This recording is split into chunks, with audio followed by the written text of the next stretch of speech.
Hola, es un placer tenerte aquí. Antes de comenzar, suscríbete al canal y dale like al vídeo.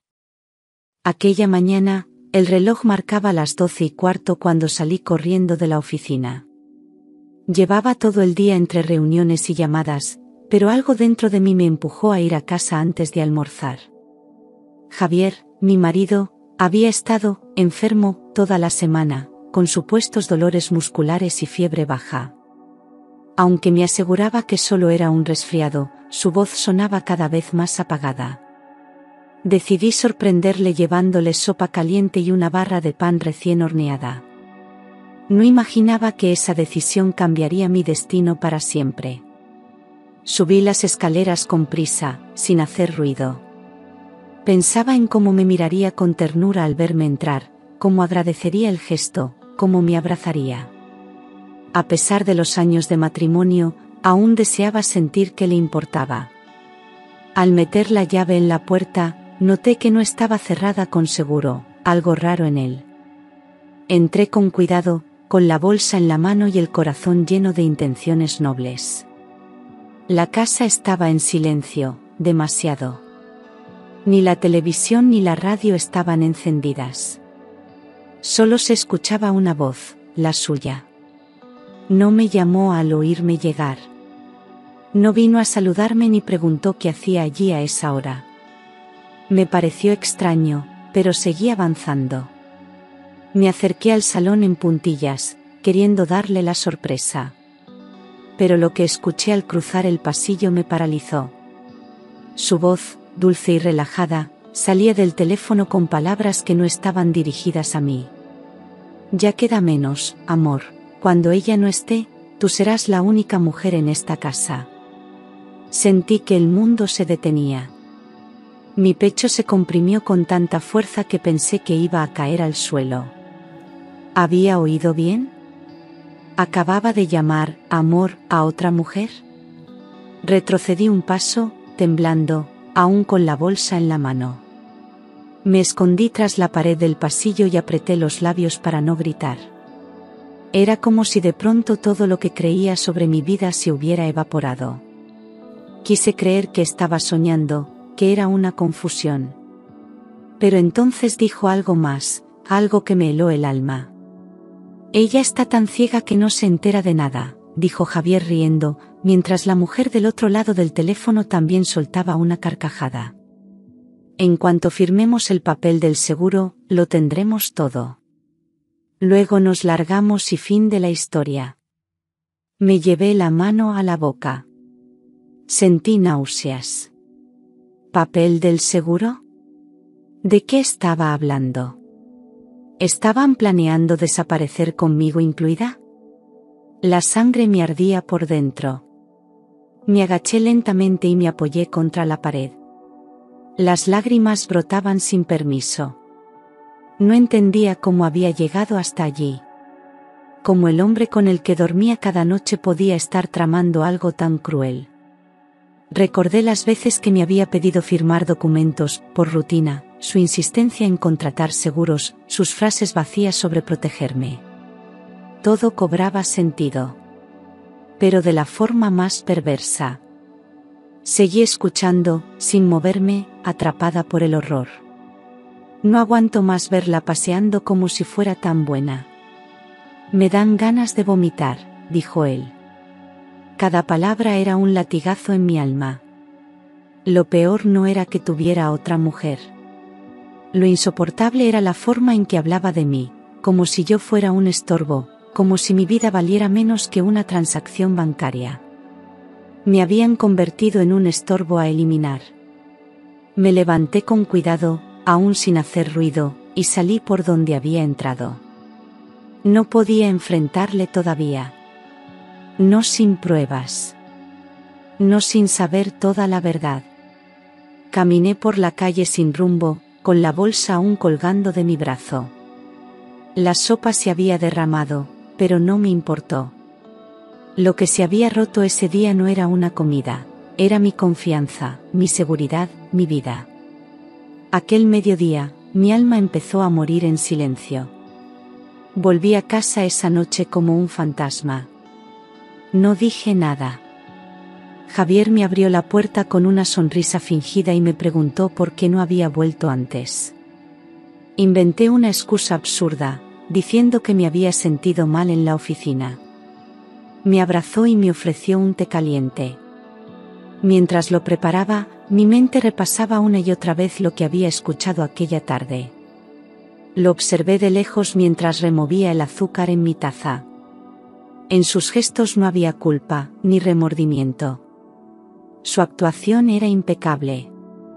Me habló con dulzura, me acarició la mano, me preguntó si quería cenar algo. Yo solo asentía, temblando por dentro. Cada palabra que salía de su boca me parecía un cuchillo envuelto en miel.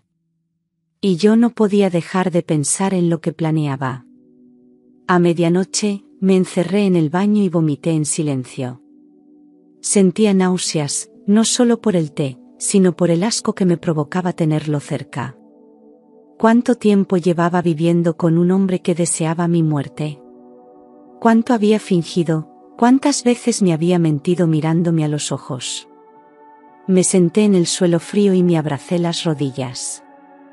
Las lágrimas no cesaban. Estaba atrapada en una pesadilla sin salida. Decidí que tenía que escapar, pero no sin pruebas. Si lo enfrentaba sin un plan, podría empeorar todo. Podía volverse violento, podía adelantar sus planes. Necesitaba tiempo, estrategia, sangre fría. Aunque me doliera, debía seguir fingiendo. Volverme actriz en mi propia casa. Y sobre todo, empezar a vigilar cada detalle de su comportamiento. Si quería sobrevivir, tendría que convertirme en alguien que nunca había sido. A la mañana siguiente, fui a trabajar como siempre. Nadie sospechó nada. Saludé a mis compañeros con una sonrisa vacía y respondí correos como si no tuviera el alma hecha pedazos. Solo quien ha sentido que su vida está en peligro puede entender ese tipo de disociación. Mi cuerpo estaba allí, pero mi mente seguía en ese pasillo, escuchando aquella llamada. Quería gritar, pero no podía. Tenía que seguir adelante. Durante el almuerzo, me senté sola. Observaba a la gente comer, reír, hablar de cosas triviales. Sentía una rabia fría dentro de mí. ¿Cómo podía el mundo seguir girando mientras yo vivía una traición tan brutal? Pensé en mis padres, en mis amigas. No podía contarle a nadie. No, aún. Tenía que protegerme. Y sobre todo, descubrir hasta dónde era capaz de llegar Javier. Esa noche, al llegar a casa, encontré la mesa puesta. Velas encendidas, vino servido. Javier me esperaba con un «tenía ganas de verte bien». Quise romperle la botella en la cabeza. Pero en lugar de eso, sonreí. Me senté a cenar con el hombre que planeaba borrarme del mapa. Comí poco, fingí cansancio. Todo era un juego peligroso y yo estaba sola en él. Dormí junto a él, como tantas otras veces. Su brazo sobre mi cintura me provocaba arcadas. En la oscuridad, abrí los ojos y me prometí a mí misma que no volvería a ser su víctima. No lo enfrentaría aún. No sin pruebas. Si quería justicia, debía actuar con inteligencia. Y si quería vivir, debía hacerlo con absoluta frialdad. Había comenzado mi propio plan. Los días siguientes se convirtieron en un infierno silencioso. Javier seguía fingiendo preocupación, pero cada gesto suyo me parecía estudiado. Me ofrecía infusiones, pastillas, para el estrés, incluso me insistía en que no cocinara y que descansara más. Empecé a notar un patrón: cada vez que él preparaba mi comida, me sentía más débil. Mareos, visión borrosa, cansancio extremo. Algo no iba bien. Y ya no podía ignorarlo. Una mañana, al terminar el desayuno que él me sirvió, sentí una opresión en el pecho. Me tumbé en el sofá sin fuerzas. Javier apareció con una sonrisa forzada y me acarició el cabello. Debe de ser el estrés, cariño, dijo. Pero no era estrés. Era como si mi cuerpo me estuviera avisando, me están apagando poco a poco. Decidí no tomar ni un bocado más sin saber qué contenía. Esa noche, mientras él dormía, me levanté y vacié los frascos de pastillas que me había dado en el lavabo. Algunos no tenían etiqueta. Otros tenían nombres falsos. Fui al ordenador y comencé a investigar. Descubrí que uno de los compuestos podía causar somnolencia prolongada y pérdida de reflejos si se administraba en dosis continuadas. Me temblaban las manos. No era imaginación. Era envenenamiento. Empecé a anotar todo en una libreta, horarios, síntomas, lo que comía, lo que bebía. Cada detalle podía marcar la diferencia. Si algún día desaparecía o perdía el conocimiento, quería que alguien pudiera seguir el hilo. Me sentía como una prisionera en mi propia casa. Pero no estaba dispuesta a morir envenenada. No sin luchar. No sin antes destapar cada parte de su plan. 2 días después, fui a una clínica privada sin decirle nada. Pedí un análisis toxicológico completo. El médico me miró con extrañeza, pero no preguntó.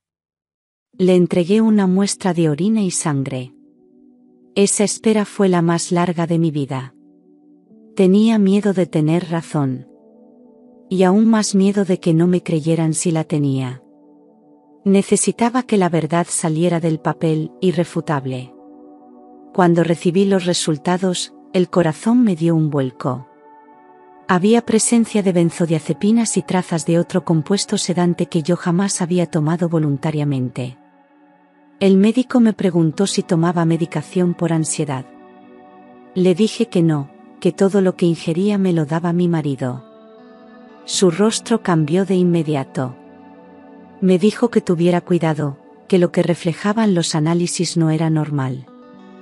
Guardé los papeles en un sobre y los escondí entre mi ropa interior. Tenía la prueba de que me estaban drogando.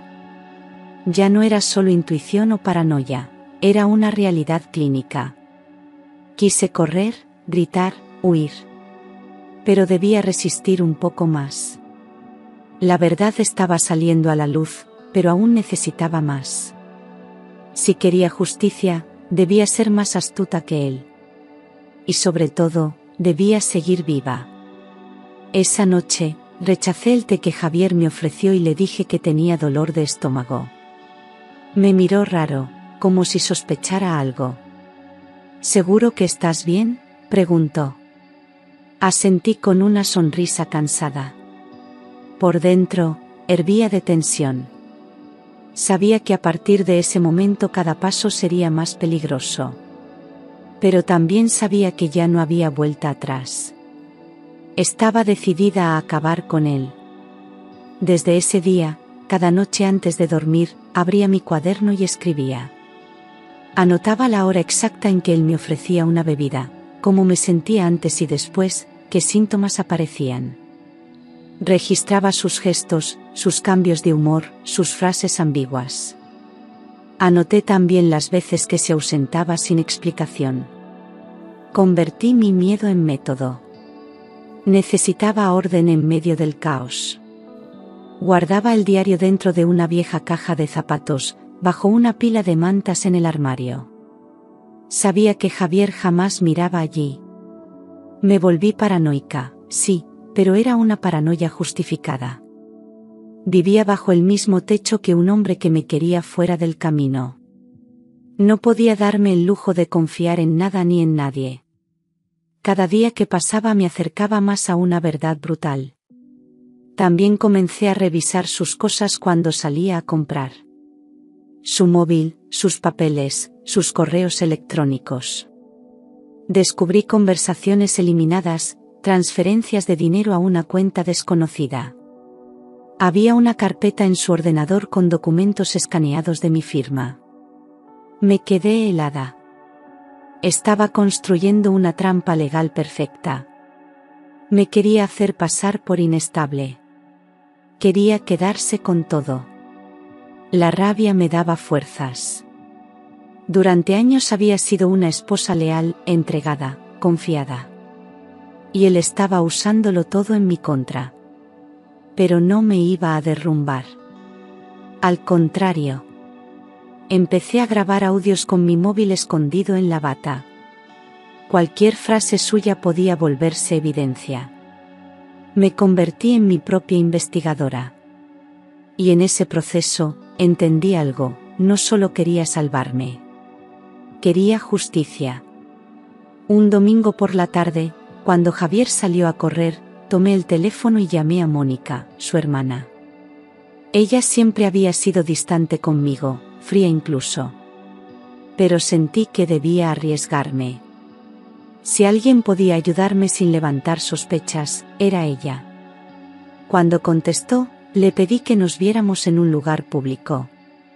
Dudó al principio, pero aceptó. Y ese encuentro lo cambió todo.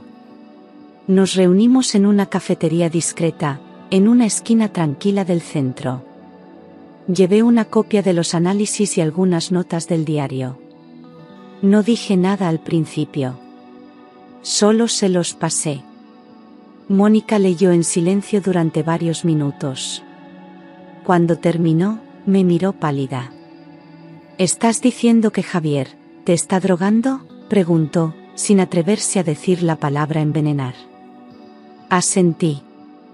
Y por primera vez, vi compasión en sus ojos. Me confesó que había notado cosas raras desde hacía tiempo.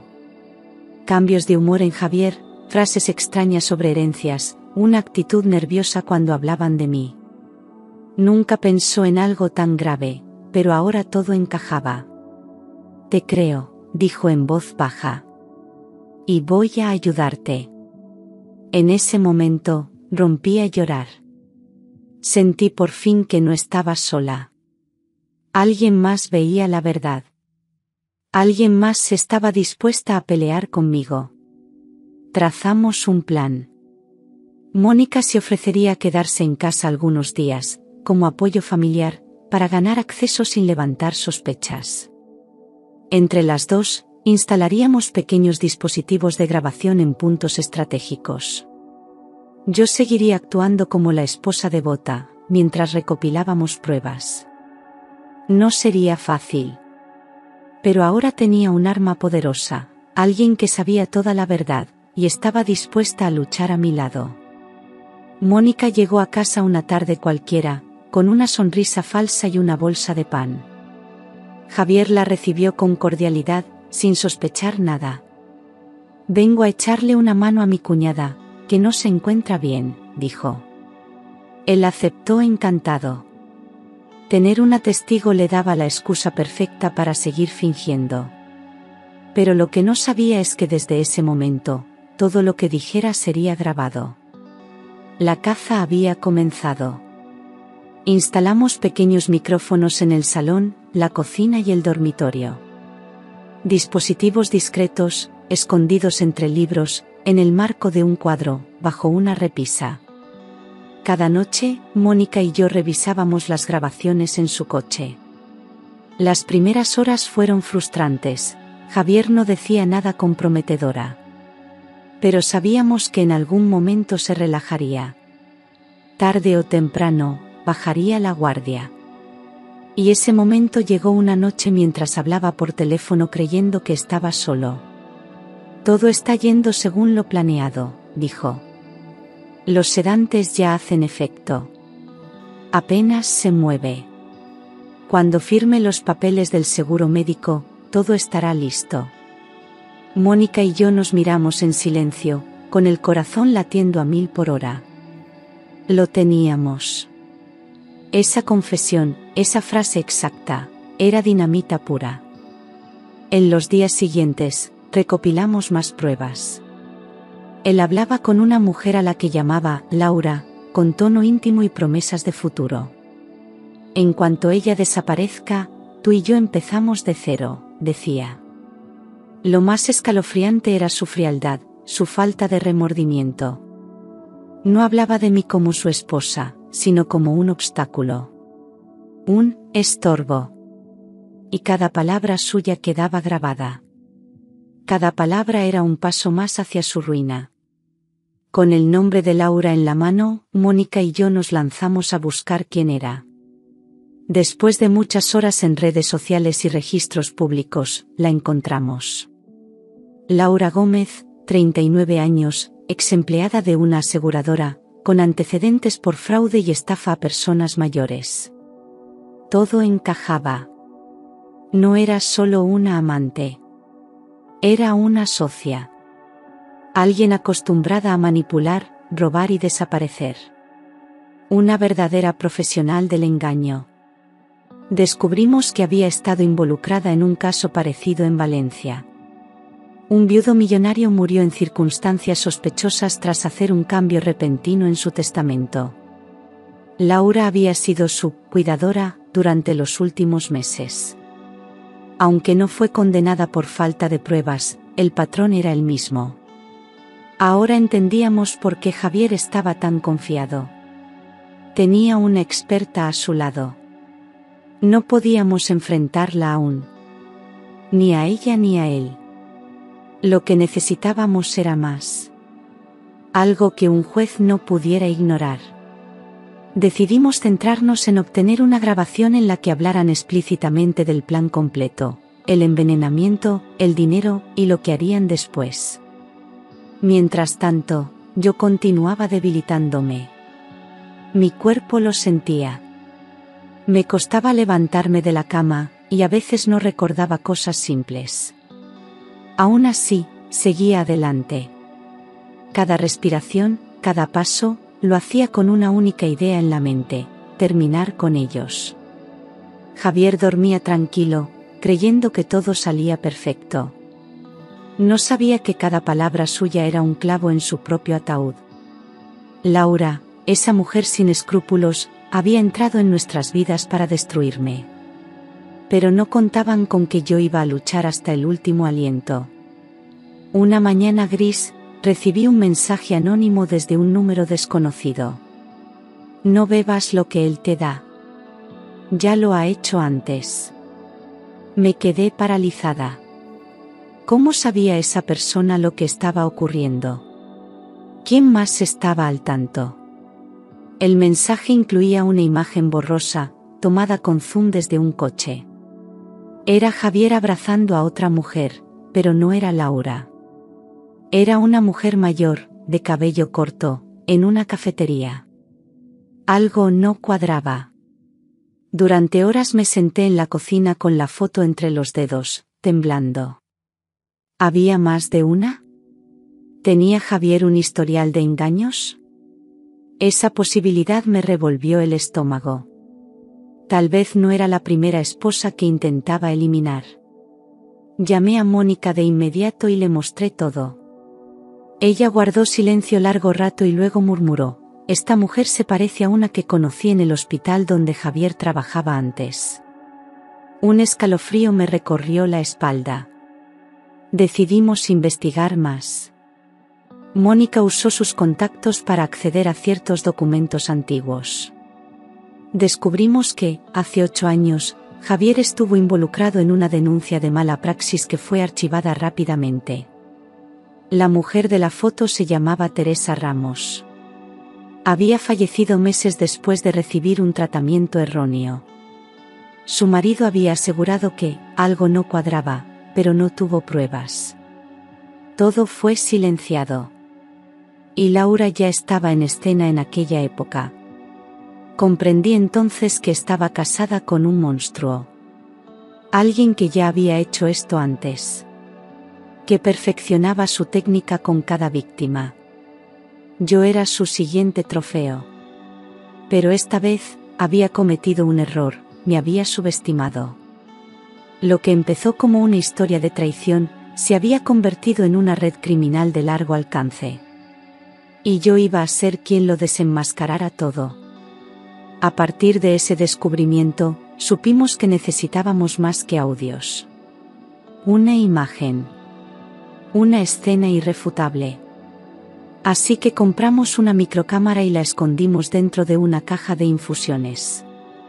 Javier solía prepararme el té cada noche, convencido de que no sospechaba nada. Colocamos la caja en el lugar habitual. Todo debía parecer igual. Pero esa noche, por fin, ocurrió lo que tanto habíamos esperado. Desde la cocina, lo grabamos mezclando un polvo blanco en mi taza. Removió con calma, silbando una melodía como si no estuviera haciendo nada. «Esta noche dormirás como un ángel», susurró. Luego se giró y llamó: «Cielo, ya tienes el té listo». No me moví. Mónica lo sirvió con una excusa y yo fingí estar agotada. El corazón me latía con tanta fuerza que pensé que lo oiría. Pero lo disimulé. Cuando él se fue a dormir, retiramos la taza sin tocarla y guardamos el líquido para analizarlo. A la mañana siguiente, llevamos la muestra a la misma clínica donde hice los análisis anteriores. Confirmaron lo evidente: sedantes potentes, similares a los usados en cuidados intensivos. Era una dosis controlada, pero constante. Suficiente para anular mi voluntad. Suficiente para que todo pareciera un deterioro natural. Esa grabación, unida a los informes, se convirtió en nuestra joya más preciada. Ya no había forma de negar lo que estaba ocurriendo. Lo teníamos con las manos envenenando. La policía aún no sabía todo, pero pronto lo sabría. No íbamos a detenernos. Cada día que pasaba, nos acercábamos más al final. Y aunque el miedo seguía presente, ahora teníamos algo más fuerte: pruebas y determinación. Con la grabación en mano y el informe toxicológico, pedí cita con un abogado penalista de confianza. No podía acudir a cualquiera. Necesitaba a alguien con experiencia en casos de violencia doméstica y tentativa de homicidio. Cuando le conté todo, su expresión fue cambiando del escepticismo al horror. Le mostré los audios, los vídeos, los resultados médicos. Revisó cada documento en silencio y al final respiró hondo: «Esto es muy serio, pero también muy delicado». Me explicó que denunciar a Javier en ese momento podía tener dos desenlaces: que lo detuvieran de inmediato o que se escabullera. Por eso, su consejo fue esperar el momento exacto. «Cuanto más sólida sea la prueba, menos posibilidad tendrá de escapar», dijo. También propuso contactar a una fiscal especializada en violencia de género. Me costó aceptar la espera, pero entendí que necesitábamos cerrar la trampa por completo. Un paso en falso, y todo podía acabar mal. Esa noche, volví a casa con una sensación amarga. Javier me esperaba con una cena romántica. Fui al baño, vomité, me lavé la cara y me senté a la mesa. Fingí que todo estaba bien. Él hablaba de hacer un viaje, de alejarnos de todo. Cada palabra suya era una confirmación más de que estaba desesperado por sacarme de escena. Pero yo no pensaba huir. Yo iba a quedarme hasta oírlo implorar justicia. Al día siguiente, me reuní con Mónica y le conté todo. Ella también conocía un contacto dentro de la fiscalía y se comprometió a mover hilos para acelerar el proceso, sin levantar sospechas. Ahora éramos tres en el plan: ella, el abogado y yo. Un trío improbable, pero unido por algo más fuerte que el miedo: la verdad. Y esa verdad empezaba a tomar forma. Faltaba poco para que todo saliera a la luz. Pocos días después, descubrí algo aún más escalofriante. Estaba buscando un recibo en el despacho de Javier cuando encontré una carpeta con mi nombre. Dentro, había una copia de su testamento reciente. Estaba fechado hacía 4 meses. Lo leí con manos temblorosas. En caso de mi muerte, él heredaría absolutamente todo: la casa, las cuentas, los bienes compartidos. Yo, en cambio, no figuraba en su propio testamento. Me había borrado de su vida, por escrito. Junto al testamento, Había formularios bancarios con firmas mías falsificadas. Javier había solicitado acceso exclusivo a nuestras cuentas conjuntas. Había cerrado mi tarjeta de crédito sin avisarme. Me dejó sin recursos sin que yo lo notara. Todo era parte de su plan: anularme legalmente, debilitarme físicamente y, finalmente, desaparecerme. No solo me quería fuera de su vida. Me quería muerta y silenciada.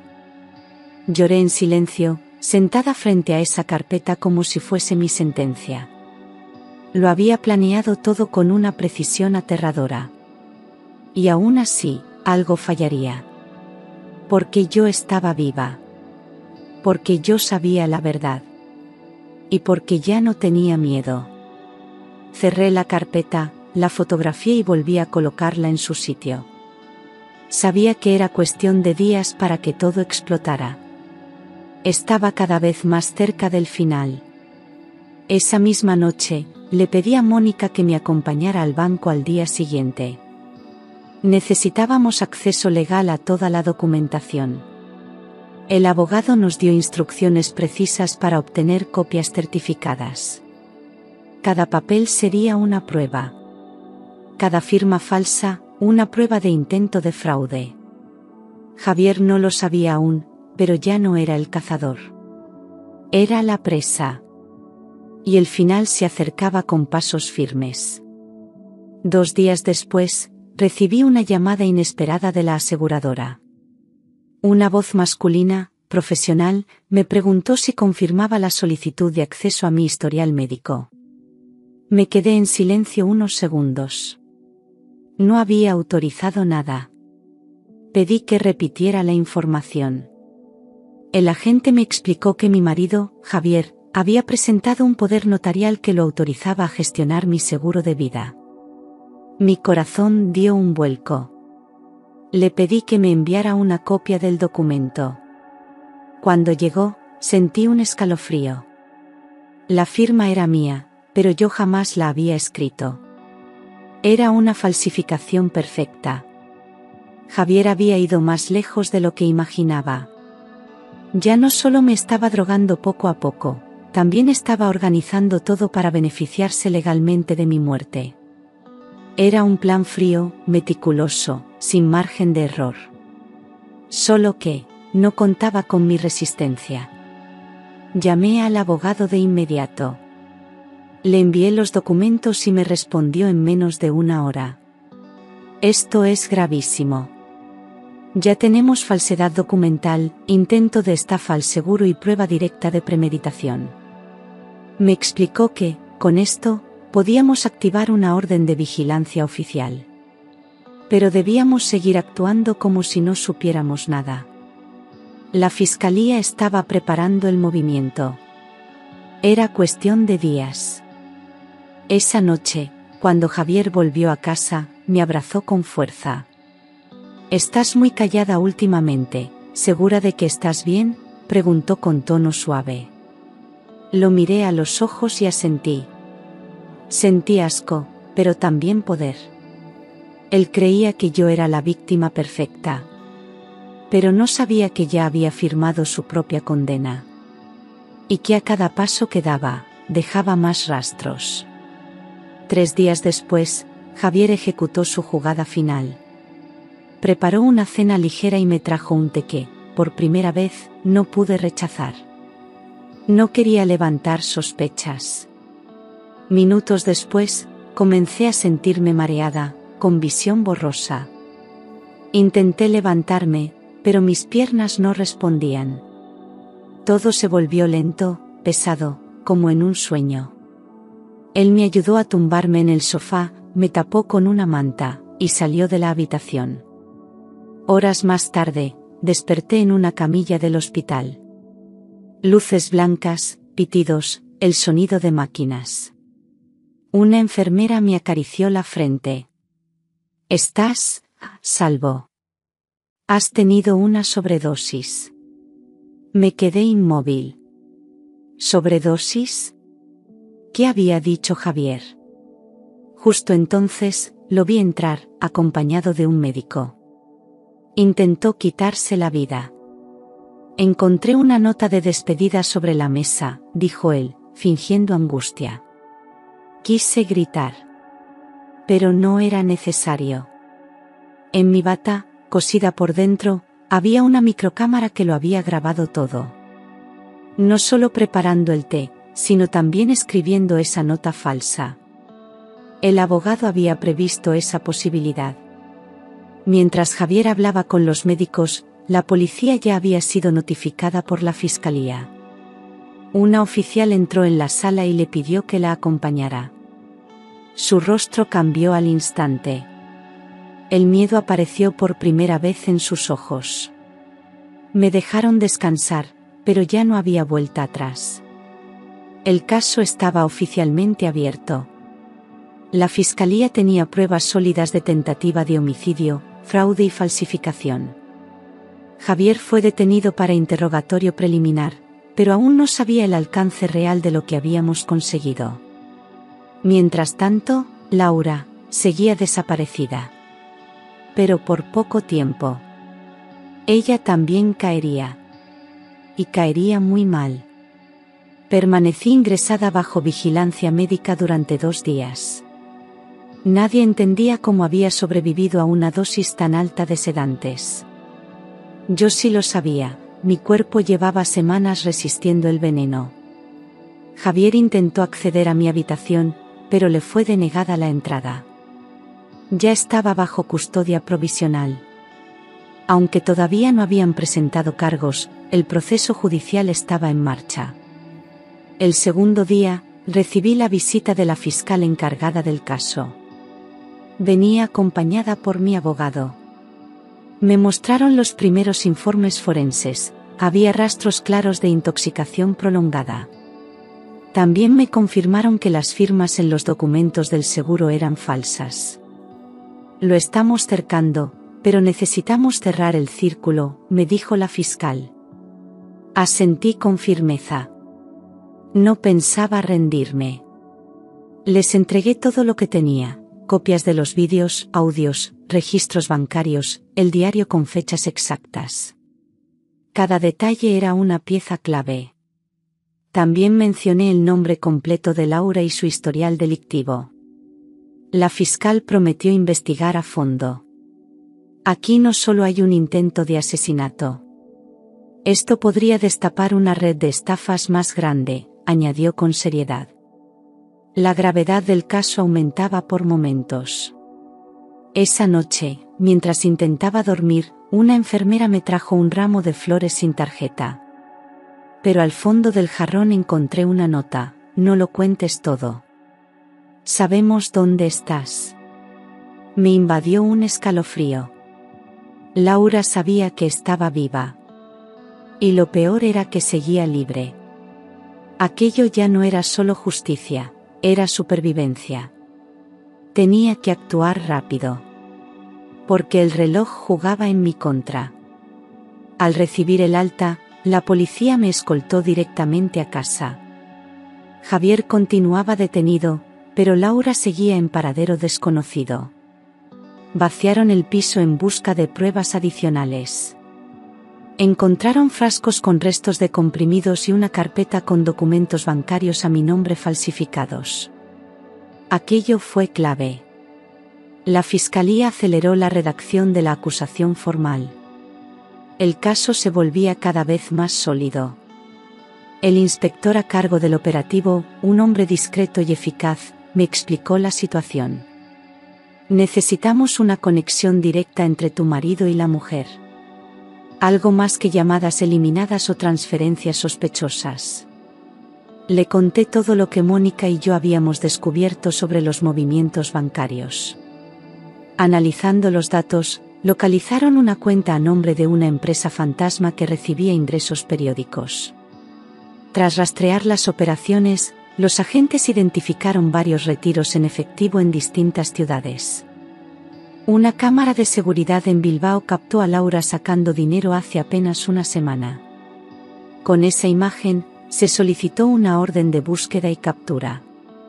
Por fin, teníamos rostro, pruebas y localización. El cerco se cerraba. Laura ya no era una sombra, era un objetivo. Mientras tanto, me pidieron que fingiera normalidad. Que saliera a comprar, que retomara la rutina. Pero cada paso que daba en la calle era una amenaza latente. Vivía mirando hacia atrás, esperando verla aparecer. Sin embargo, algo dentro de mí había cambiado. Ya no era una víctima asustada. Era una mujer armada con la verdad. Y esta vez, no pensaba detenerme hasta verlos a los dos caer. Durante varios días, fingí que todo volvía a la normalidad. Salía a la panadería, saludaba a los vecinos, incluso acompañaba a Mónica a hacer la compra. Pero por dentro, el miedo me devoraba. Sabía que Laura seguía suelta, observándome desde las sombras. La policía había intensificado la vigilancia, pero nada era suficiente para calmar mi angustia. Dormía con un cuchillo bajo la almohada. El inspector me informó de que planeaban un operativo encubierto. Querían forzar a Javier a contactar con Laura desde prisión. Si lograban interceptar una conversación comprometedora, podrían acusarla formalmente de complicidad. Para eso, debían provocarla. Me propusieron una idea arriesgada, que yo fingiera una recaída, como si estuviese dispuesta a retirarme los cargos. Era un farol, pero uno necesario. Acepté sin dudarlo. Me llevaron al hospital de forma discreta, con informes médicos falsos que indicaban una nueva crisis nerviosa. La noticia llegó hasta la prisión en menos de 24 horas. Javier cayó en la trampa. Pidió hacer una llamada urgente desde el módulo. Lo grabaron al instante. Ha vuelto al hospital, ahora es el momento, Laura. Tienes que acabar con esto tú misma, dijo sin saber que estaba cavando su propia tumba. Con esa grabación, la policía consiguió lo que necesitaba. La jueza autorizó una intervención total del móvil de Laura y rastreo inmediato de sus movimientos bancarios y geolocalización. Al fin tenían todo legalmente en regla. El operativo estaba listo. Solo quedaba una última jugada. Y yo, era la pieza clave. Me preparé para la escena final. Iba a mirarlos a los ojos mientras su mundo se derrumbaba. A los 2 días, me citaron en una casa segura de las afueras. Allí, bajo vigilancia, fingiríamos que era mi domicilio temporal. Javier no lo sabía, pero Laura sí. El inspector apostó que ella intentaría acercarse si creía que estaba sola y vulnerable. La policía colocó cámaras ocultas, micrófonos y vehículos camuflados en la calle. Me maquillaron para parecer enferma y me vistieron con una bata de hospital. Todo debía parecer real. Pasaron horas sin señales. El silencio me ahogaba. Miraba por la ventana sin moverme, con una taza de infusión entre las manos. De repente, una figura apareció al final de la calle. Llevaba gafas de sol, gorro y una bufanda, aunque hacía calor. Caminaba despacio, con una bolsa cruzada al pecho. Era ella. Laura. La reconocí al instante. Su forma de andar, su altura, su mirada. Mi corazón se aceleró.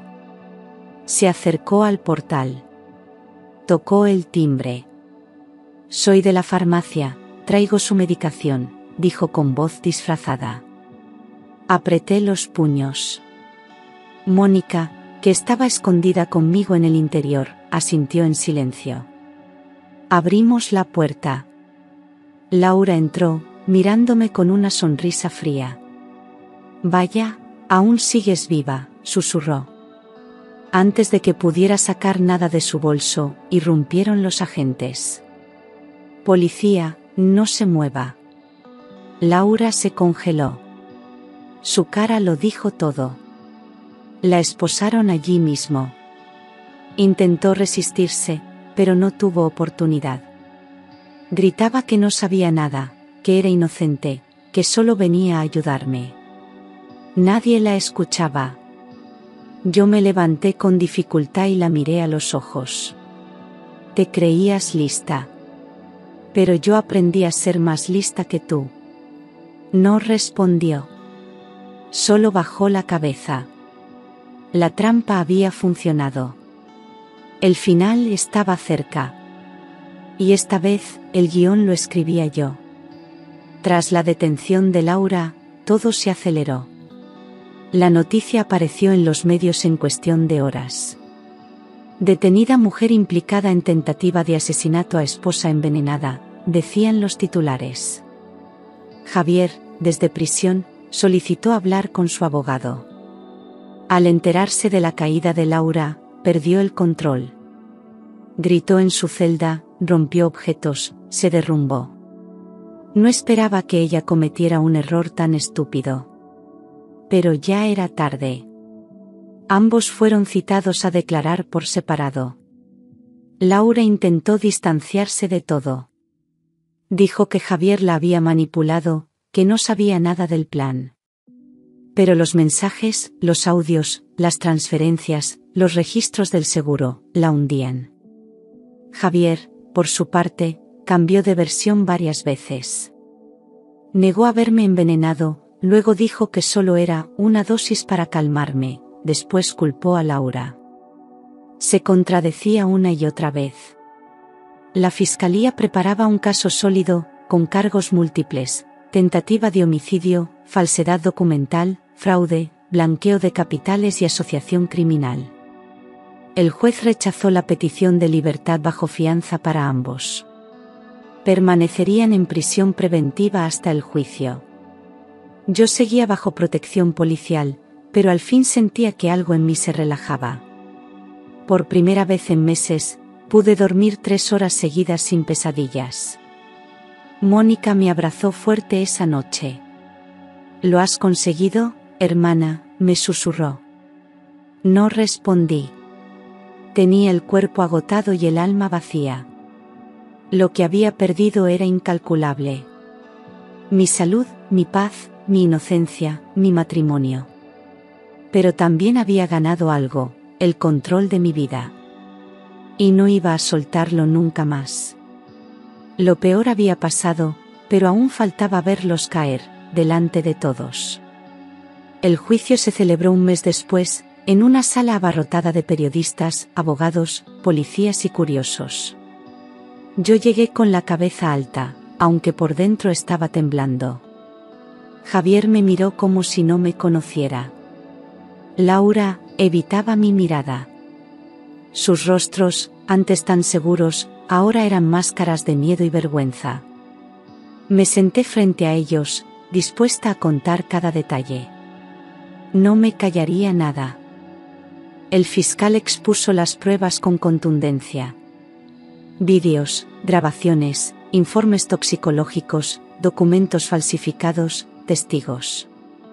Todo estaba perfectamente ordenado. Cuando pusieron el vídeo del té envenenado, la sala entera enmudeció. Algunos taparon la boca con las manos. Otros bajaron la mirada. El juez pidió silencio. Yo apenas respiraba. Era como revivir mi propia muerte fallida. Luego llegó mi turno. Me levanté, caminé despacio hacia el estrado y respiré hondo.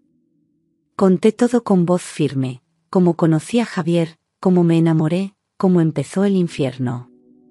Hablé de las noches de vómitos, de las pastillas, del miedo constante, del plan macabro. Conté también cómo Laura entró en escena, cómo la descubrí, cómo preparé cada paso. No omití nada. Ni una lágrima. Cuando terminé, el silencio era absoluto. Ni un murmullo. El juez me agradeció y me pidió que regresara a mi asiento. Volví con las piernas temblando, pero con la dignidad intacta. Javier no me miró. Laura sí, pero con una mezcla de rabia y derrota. La justicia estaba en marcha. Y ahora nada podía detenerla. El final, ya no era una promesa. Era una sentencia que se acercaba. Tras varias sesiones de juicio, llegó el día más esperado. El juez, con voz firme y sin rodeos, leyó la sentencia. Javier fue condenado a 25 años de prisión por intento de asesinato, falsedad documental, fraude y coacción. Laura recibió 18 años por complicidad, blanqueo de capitales y participación activa en el plan. Nadie celebró en voz alta. Pero yo, lloré en silencio. Lloré por todo lo que me robaron. Javier no mostró arrepentimiento. Ni siquiera me dirigió la mirada al escuchar la condena. Laura rompió a llorar cuando escuchó su pena. Intentó culparlo todo el tiempo, pero el tribunal no le creyó. Salieron esposados entre cámaras, escoltados por la Guardia Civil. Yo me quedé sentada, sin moverme. Solo cuando cerraron las puertas tras ellos sentí que podía volver a respirar. Mónica me tomó de la mano al salir del juzgado. Ya está. Ahora sí que ha terminado. Asentí, pero por dentro sabía que las heridas seguirían ahí mucho tiempo. No se curan de un día para otro. Pero al menos ya no tendría que mirar por encima del hombro. Ya no tenía que fingir, ni temer, ni protegerme de quien compartía mi cama. Había recuperado la vida, aunque no fuera la misma de antes. La prensa se agolpó en la salida. Todos querían una declaración, una foto, un titular. Pero yo no dije nada.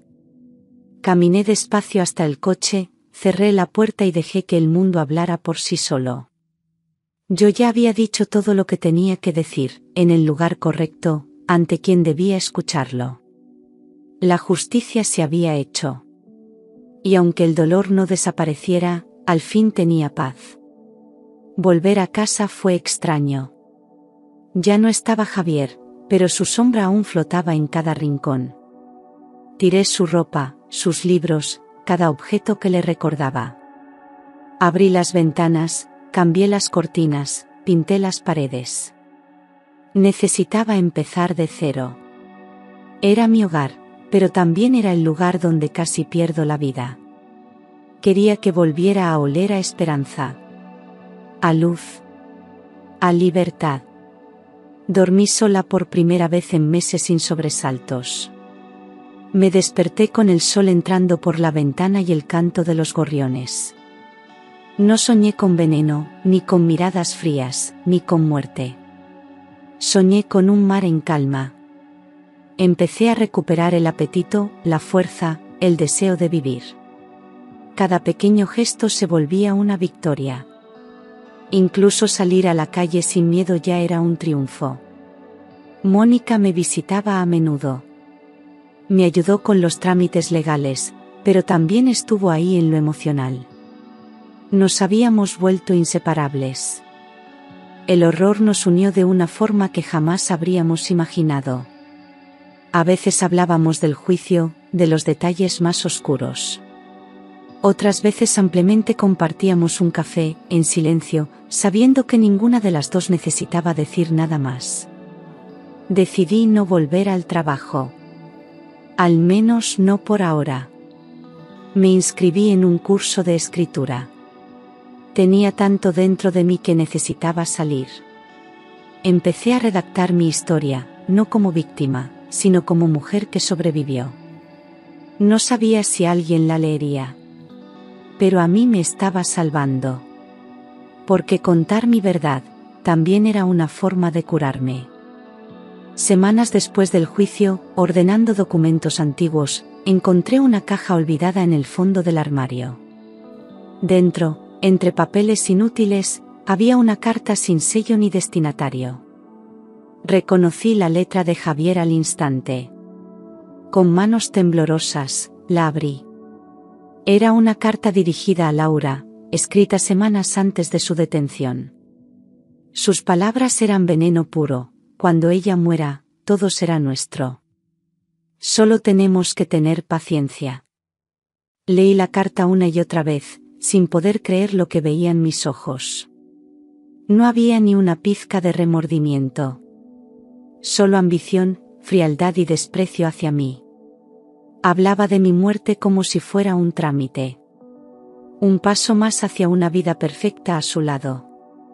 Me sentí sucia, burlada, utilizada.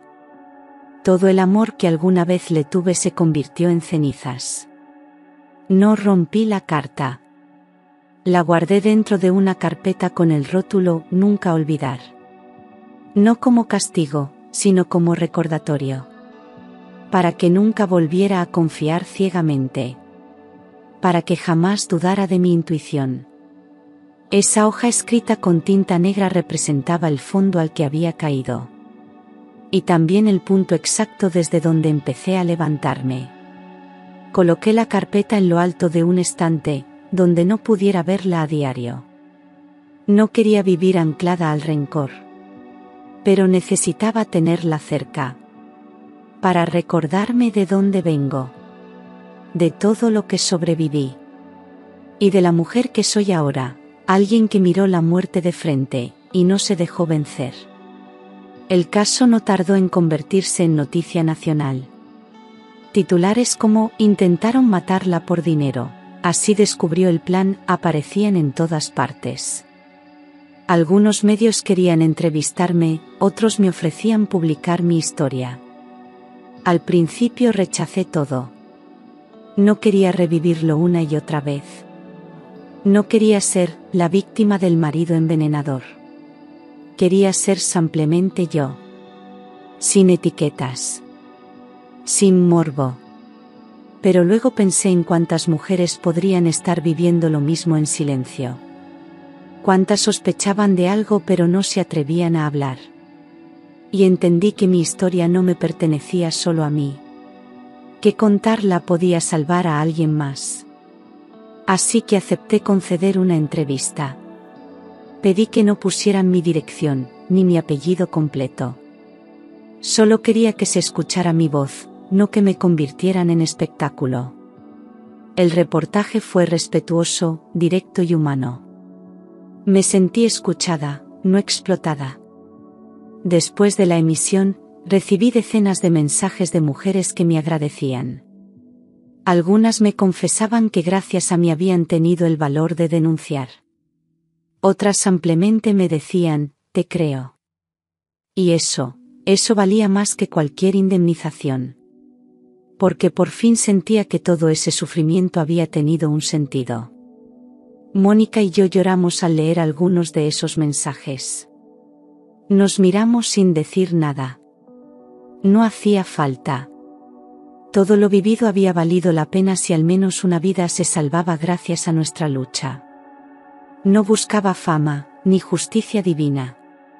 Solo verdad. Y la había conseguido. Ahora el mundo sabía lo que había pasado.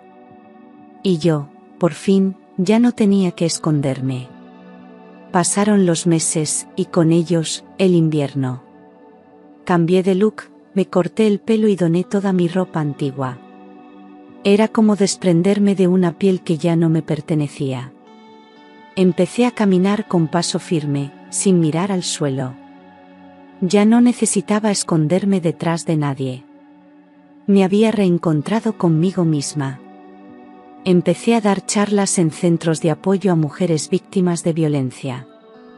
No como experta, sino como testimonio vivo.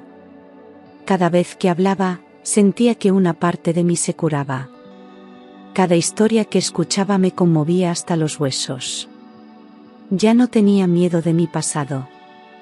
Ahora lo usaba como un arma para defender a otras.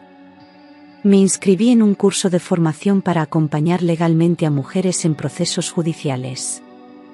Aprendí de leyes, de psicología, de derechos. Me sentía útil, presente, entera. No me definía el dolor, sino la capacidad de levantarme tras él. Y eso nadie podría quitarme jamás.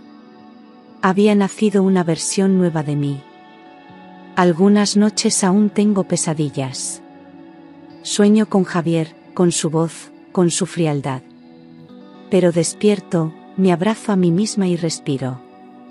Ya no está. Ya no puede tocarme. Y yo ya no soy la misma. Ahora soy fuerte, libre, y por primera vez en mucho tiempo, feliz. No por lo que viví, sino por haberlo superado. A veces me detengo a pensar en aquel día. El momento exacto en el que salí de la oficina para ir a casa a ver a Javier. Iba a ser un simple almuerzo. Un gesto cotidiano. Pero fue el principio de todo. Si no hubiera vuelto a casa en silencio, si no hubiera escuchado aquella llamada, hoy estaría muerta. La vida me dio una oportunidad inesperada, disfrazada de rutina. Algo tan simple como cambiar de camino salvó mi existencia. Por eso ahora valoro los detalles. El olor del café por la mañana, el sol entrando por la ventana, el sonido de las hojas al moverse con el viento. Vivo cada instante como si fuera único. Javier quiso matarme. Laura quiso borrarme. Pero fallaron. Porque yo no era débil, solo estaba dormida.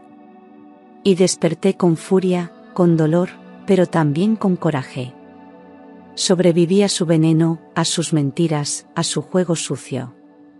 Y transformé todo ese infierno en una historia que hoy otras mujeres escuchan con fuerza.